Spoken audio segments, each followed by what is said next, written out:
L'épigénétique, c'est un sujet fantastique, fascinant, parce que pendant longtemps, on a cru que les gènes, c'était des blocs qu'on ne peut pas changer. C'est comme si on vous disait, vous avez hérité de 50 000 €, vous n'aurez jamais un sou de plus ou de moins, ça a l'air fixe.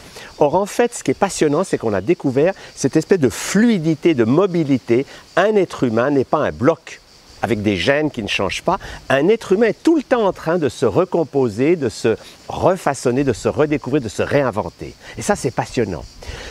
À l'époque où j'ai fait mes études de médecine, il y a une cinquantaine d'années, on nous disait les neurones, on les hérite à la naissance et on n'en fabriquera plus un seul toute notre vie. On croyait ça.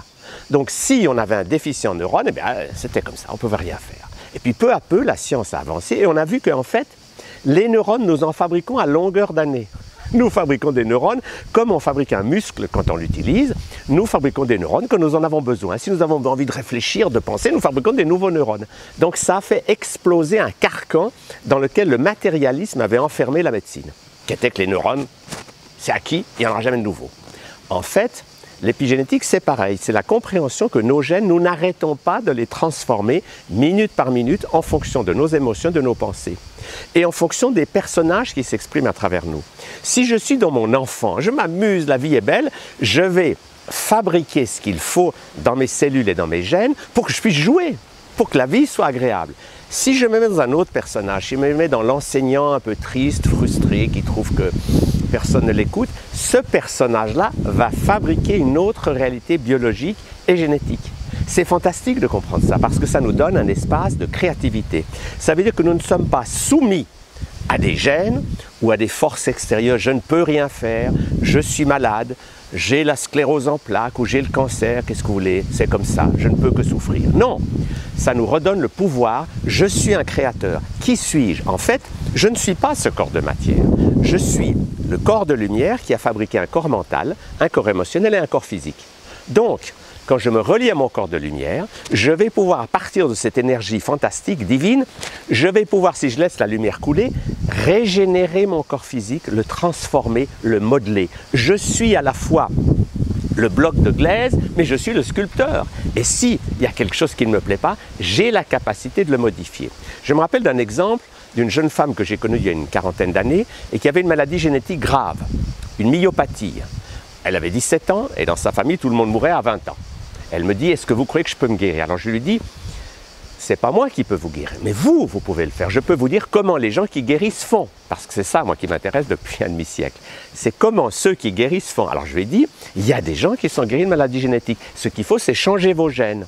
Elle me dit, mais comment faire? Alors je lui ai dit, vous allez créer une image qui va vous donner le pouvoir de le faire. Et ce qu'elle a fait de très amusant, elle a imaginé qu'elle entrait dans un grand bureau, plein d'ordinateurs, comme à la NASA, vous savez, avec tous les ingénieurs qui sont là. Elle tape dans ses mains, elle dit, oh, vous qui êtes responsable de mes métabolismes, changez-moi ce gène de la myopathie d'Aron-Duchenne et mettez à la place un gène de muscle performant. Et elle a dit, tous les ingénieurs m'ont dit, oui madame, vous êtes le boss, et ils sont partis travailler. Elle a répété cette visualisation quelques fois, et bien 50 ans plus tard, elle est en pleine forme. Elle a donc pu changer ses gènes. Et c'est une grande nouvelle de savoir que nous sommes des créateurs et que nous avons la capacité de modifier quelque chose dans notre corps au lieu de croire que parce que c'est comme ça, je ne peux rien faire. Et pour moi, c'est ce qui est passionnant. C'est que je vois à longueur d'année des gens qui commencent par souffrir, on leur dit vous êtes fichus, il n'y a rien à faire, vous êtes perdus, enfin on leur donne des diagnostics, des pronostics qui font qu'ils sont terrassés, terrorisés en se disant ah. Et puis un jour ils découvrent que s'ils se prennent en main, s'ils comprennent que la santé ça s'apprend, eh bien ils commencent une démarche où ils vont s'occuper du corps physique, du corps émotionnel, du corps mental, du corps spirituel, et peu à peu ils vont découvrir cette chose extraordinaire, c'est qu'ils ne sont pas seulement la flûte. Ils sont l'air qui passe à travers la flûte et ils sont, avec leur corps de lumière, le flûtiste qui joue et qui crée de la musique. Donc quand on a cette conscience que je suis à la fois le créateur et la créature, alors je ne suis plus une victime, je ne suis plus coincé sur l'écran de la matière. Je suis à la fois l'écran, l'image sur l'écran, mais je suis aussi le faisceau de lumière qui traverse la salle de cinéma avec des pensées, des émotions, et je suis le film dans le projecteur et je peux, parce que je suis tout ce qui est là, je peux en même temps être le producteur du film, l'artisan du changement, je peux changer le film. Et si je change le film, l'image sur l'écran va changer. Donc ça nous redonne le pouvoir que nous avions malheureusement donné à des experts qui nous ont dit la réalité c'est la mienne et vous n'avez aucune possibilité de changer quoi que ce soit. La beauté de l'épigénétique, c'est que ça nous remet dans un rôle, je suis un créateur et je peux changer ma réalité, à condition bien sûr de tenir compte de cet ensemble qu'on appelle la médecine holistique, physique, émotionnelle, mentale et spirituelle.